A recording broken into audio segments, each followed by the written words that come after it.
আসসালামু আলাইকুম বন্ধুরা, আজকে নিয়ে আসলাম chicken wings easy delicious recipe.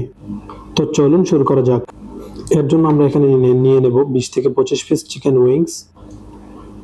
এরপর নিয়ে নেব একটা বলের মধ্যে আমরা মশলার জন্য আমরা এখানে ইউজ করব 1 টেবিল স্পুন জিরা, 1 টেবিল স্পুন ধনিয়া আর half tablespoon black pepper, এবং তার সাথে দিয়ে দেব 2 tablespoon of oil, cooking oil.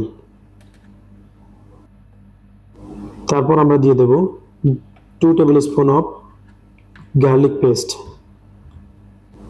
यानी कि রসুন বাটা। রসুন বাটা এখানে আপনারা কম বেশি ইউজ করতে পারেন, কোনো সমস্যা নেই। এখানে সবচেয়ে গুরুত্বপূর্ণ যেটা সেটা হচ্ছে ব্ল্যাক পেপার, তা আপনাকে পরিমাণ মতো দিতে হবে। এবার আমরা এখানে নিয়ে নেব 1 tablespoon of lemon juice. এরপর আমরা এটাকে হালকা মেখে নেব। তারপর এখানে দিয়ে দেব স্বাদ মতো লবণ।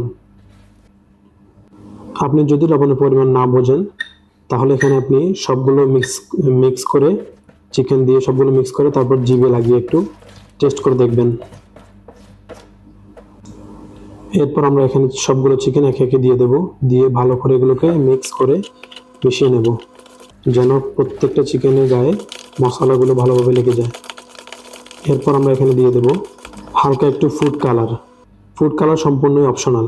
যদি আপনি পছন্দ করেন তাহলে ফুড কালার ইউজ করবেন, আর যদি পছন্দ না করেন তাহলে ফুড কালার দেবেন না। এইভাবে এগুলোকে পাকিয়ে নেবেন। এবার এগুলোকে ভালো করে মিক্স করে 1-2 ঘন্টার জন্য আমরা এগুলো ম্যারিনেট করার জন্য রেখে দেব। ফ্রিজেও রাখতে পারেন অথবা ফ্রিজের বাইরেও রাখতে পারেন, যেখানে মন চায়।